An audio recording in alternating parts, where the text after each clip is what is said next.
E aí, Ricardo, estamos aí de novo. Tamo nessa. Vamos bater bola? Batendo bola. Vamos. Fazer gol? Gol e cesta. Oba! Casa 9. A viagem para além de si mesmo. A ultrapassagem. A casa 9, completando as casas pessoais 1, 5, 9, é a casa correlacionada com o signo de Sagitário. E é aqui que nós observamos, olhando o tema natal, qual é o grau de interesse por estudos, de formação superior, o esforço para ampliar a esfera do conhecimento até atingir um certo grau de sabedoria e intelectualidade no nível bem elevado, praticamente filosófico ou religioso. É uma casa que está correlacionada às nossas atividades acadêmicas. Ideias abrangentes que possam englobar vários ângulos e aspectos sobre os fundamentos do ser e da vida. E é uma casa que também é associada a todo o acúmulo de conhecimento alcançado pela civilização naquele momento que você encarnou.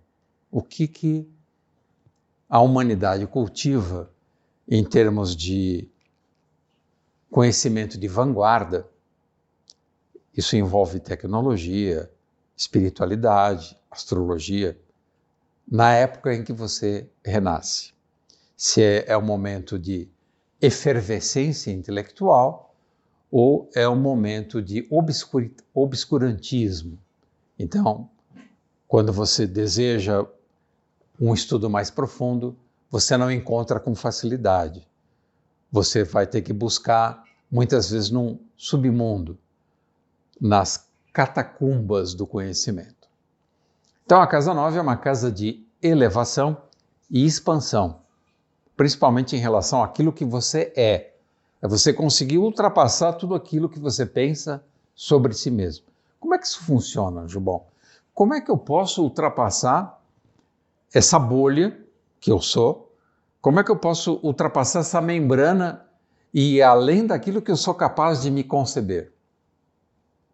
É um pouco como um foguete. Sabe um foguete quando você lança da Terra é que ele precisa vencer uma força gravitacional a partir de onde aquela força tudo puxando ele para a Terra, para o convencionalismo, para repetir, para sistematização de coisas, e que você precisa levar aquilo à excelência para que, uma vez rota essa membrana, você possa orbitar em outros céus. E realmente a casa 9, vinculada a Sagitário, como você mostrou, portanto um signo mutável e uma casa mutável indo em direção ao alto, não poderia ser outro local para isso acontecer. E essas casas mutáveis geralmente estão acontecendo baseadas numa esfera do nosso ser, que é uma esfera onde a gente recebeu material da região do mundo do pensamento, né? Tanto os signos mutáveis quanto essas casas mutáveis, do ponto de vista casas terrestres, elas são casas que funcionam na dinâmica do pensamento. E é curioso olhar uma casa em que essa dinâmica do pensamento esteja vinculada especificamente a esse elemento, o fogo.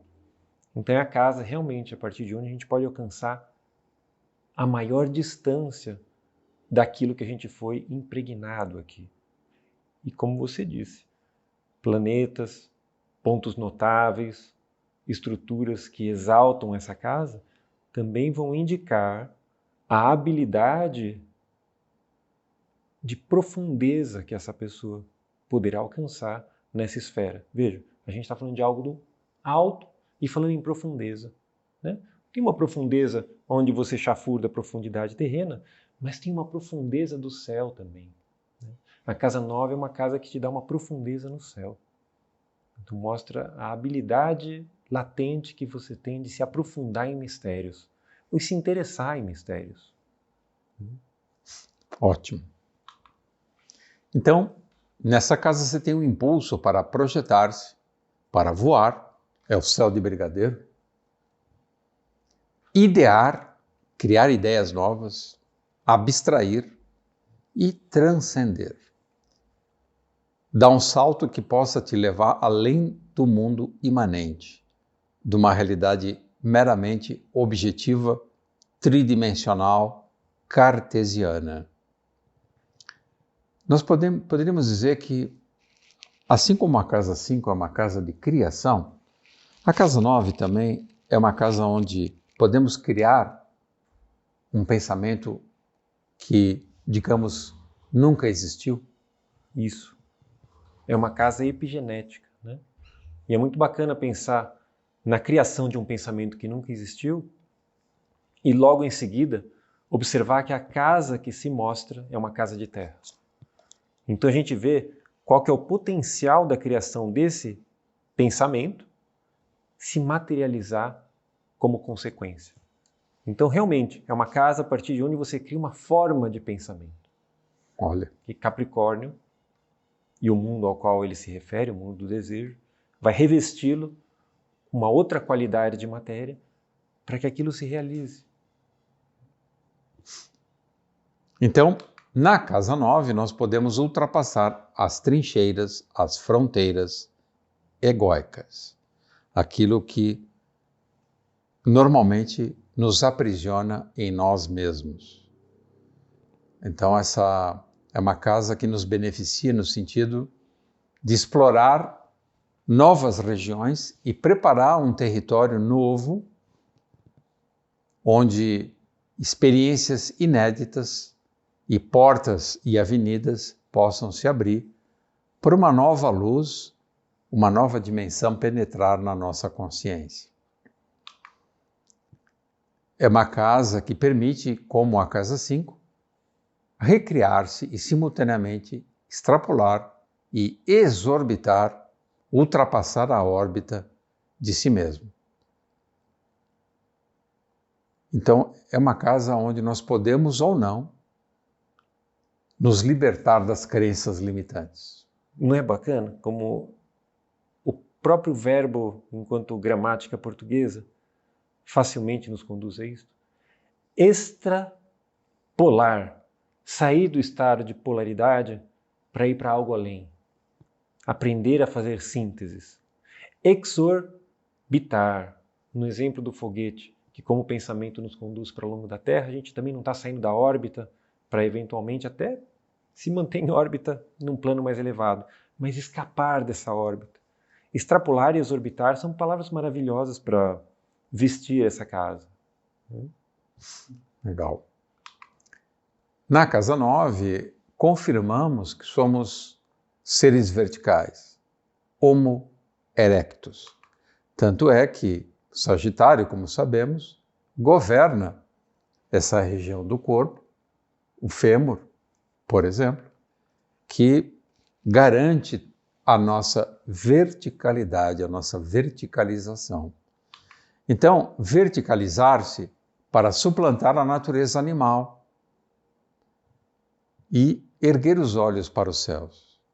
Lembrar que, apesar da nossa vida nas casas terrestres acontecer numa horizontalidade, a sobrevivência, os conflitos, as diferenças, é uma casa que nos permite lembrar que nós viemos do céu e retornaremos a ele. Então é uma casa onde essa apreciação por tudo que é estratosférico, que vai além da esfera, a admiração das estrelas, das constelações, dos movimentos planetários, estimula.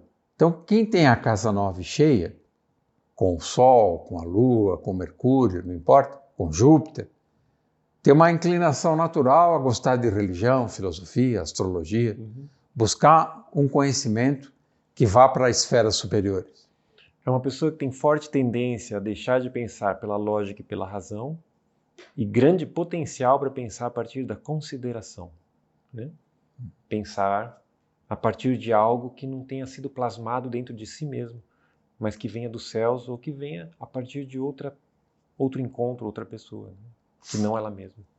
É uma casa pessoal, enquanto de fogo, mas ela é transpessoal. Ela é o passo no pessoal onde você se permeabiliza a encontrar o transpessoal. É onde o pessoal alcança o impessoal. Maravilha. É a consciência de que somos espíritos. E estamos, no momento, peregrinando por múltiplas dimensões do cosmos. Por exemplo, no momento estamos nesse planeta, cumprindo tarefas. O eremita, lembrando mais uma vez, o eremita emprega a luz da razão nas questões sempre reavivadas sobre a existência, o ser, a terra, o céu, e mantém acesa a fé no caminho. Muito bonito isso, né, Jubom? Você, mesmo tendo na vida vários contratempos, às vezes desafios encarnatórios dificílimos, como uma perda momentânea da saúde ou uma falência financeira, você passar por uma precariedade existencial e, mesmo assim, não perder a fé na vida e no caminho espiritual e na eternidade. Isso a casa 9 também indica? Sim. E a casa 9 é a casa que, bem elaborada, permite a confecção do manto que o eremita leva, que é o manto celeste. Então, a despeito do eremita carregar a luz da razão e saber operar a lógica dele já não é mais de ordem terrena, porque ele considera, e o manto assevera isso para ele, a possibilidade de considerar e ser um tradutor da linguagem que ainda não está devidamente aterrada, progressivo, para que ela ganhe forma nesse plano. Então, o eremita, nessa imagem, por exemplo, ele dominou a serpente, ele se tornou sábio como as serpentes.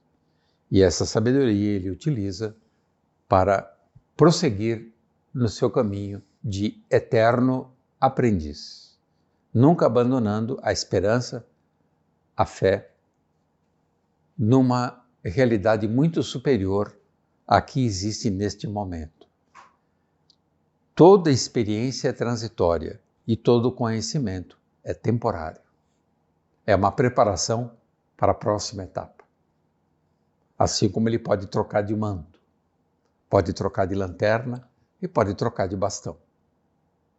Quando Cristo nos recomenda, sede sábio como as serpentes, e a serpente é um animal astuto, ele está recomendando que a gente tenha algum tipo de malícia para não cair nas armadilhas do mal, é isso? Ele está pedindo para a gente fazer algo que é praticamente impossível no estado atual que a gente se encontra. Algo semelhante a fundir a água, que é a mansidão da horizontalidade, com o fogo, que é aquilo que nos impulsiona ao alto. Então o que ele quer é pedir uma qualidade de paciência que, por sorte nossa, está acompanhada da paz que ele oferece. Porque ascender num caminho de sapiência, sem a paz interior, nos torna uma pessoa extremamente dura com aqueles que nos acompanham. Porque vai nos dar a impressão que a gente está caminhando entre um bando de gente estúpida. Sem essa mansidão, o estúpido vai nos irritar. Com a mansidão e com a paz do Cristo, esse caminho serpentino, que eventualmente parece algo perigoso, né? A serpente nos faz pensar em algo perigoso, ele se torna interessante, né? Em Cristo. Então, sábio como as serpentes, nós podemos imaginar que a qualidade peçonhenta, venenosa da serpente deve ser transmutada em vacina, em remédio, em cura. Sim. Veja que o Cristo não fala sede sábios como as serpentes em uma passagem e sede mansos como os pombos em outra passagem. E é uma conjunção adversativa e que vai fazer com que você funda as duas possibilidades. Se você é apenas sábio como a serpente, você não é um ser de composição. Você é um ser, eventualmente, que tem a parte com forças muito mais diabólicas do que crísticas, né? Mansos como os pombos, sábios como as serpentes. Só manso como os pombos é um bobão. Só sábio como a serpente é um espertalhão. Quando você pegar o bobão e o espertalhão e misturar com a paz de Cristo, essa fala ganha uma outra qualidade para a gente. Maravilha. Para superar a ilusão da separatividade e da vaidade egocêntrica, é necessário e urgente cultivar uma mente abarcante e includente. Que difícil isso, hein, Jomon? É difícil pensar de forma includente. Isso. Porque o intelecto, naturalmente, ele separa. Separa porque a nossa intelectualidade ela é concreta, né? A gente está muito desprovido ainda de uma elaboração intelectual de natureza abstrata sintética, porque ela transcende a lógica e a razão, que é o que separa e analisa. E para a gente, intelectualidade é lógica e razão, é essa filosofia que o pessoal fala, que defende pontos de vista, que pode até na academia dizer o que é e o que não é. Quanto mais a gente chafurdar nessa lama, mais improvável é alcançar uma filosofia sintética, que não é nada disso que a gente está vendo. Então a gente vai chegar a um intelecto vivo, e não a um intelecto material, né? Cristalizado, concreto. Para abrir mão da concretude do pensamento não é simples, porque fica muito próximo de um tecido que hoje ainda é loucura. A advertência está nos evangelhos, né? A sabedoria dos homens é loucura para Deus. Essa é a membrana. Tem uma membrana aí. A mente superior, da casa 9, considera o todo e correlaciona as mútuas influências entre o céu, a terra e a humanidade. Composição. Pensar em conjunto. É o convite.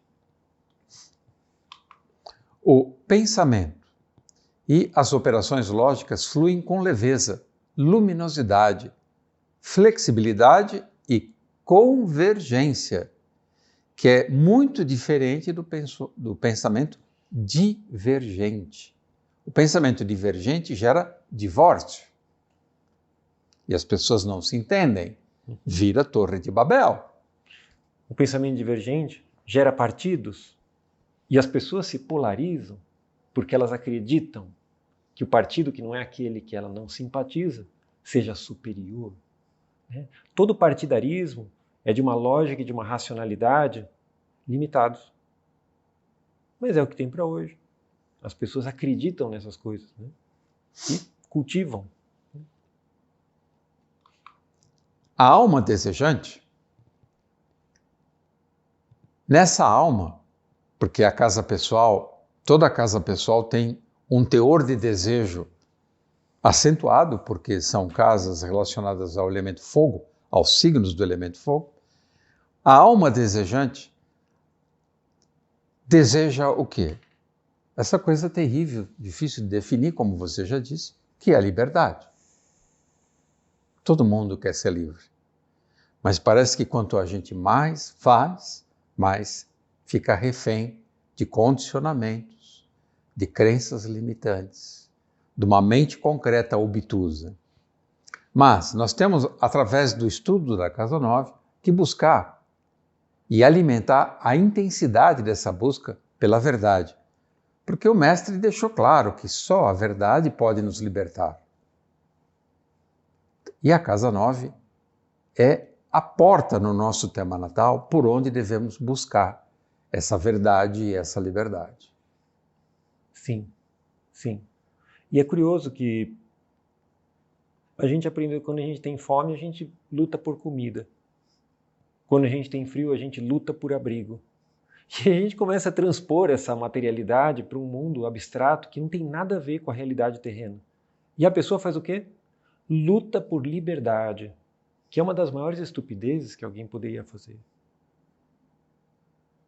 Quem luta por liberdade vai se tornar cada vez mais prisioneiro. Só quando essa luta for pela liberdade do outro, que a sua liberdade vai se assimilar, que é completamente contrário ao pensamento material de que se eu estou com fome, eu ponho comida na minha boca. Então aprender a implementar a liberdade a partir da busca por libertar o outro naquilo que você já pode libertá-lo, talvez seja um encaminhamento mais pacífico para isso. Né? O Gandhi não advogava a não violência, a ahimsa. E na não violência, ele se libertou dessa ansiedade, dessa necessidade de imposição que as estruturas de poder se outorgaram, de que elas são capazes de fazer algo pela população, e algo aconteceu. Não porque ele fez, porque ele não fez. Ele não usou a mesma linguagem, então ele foi escutado.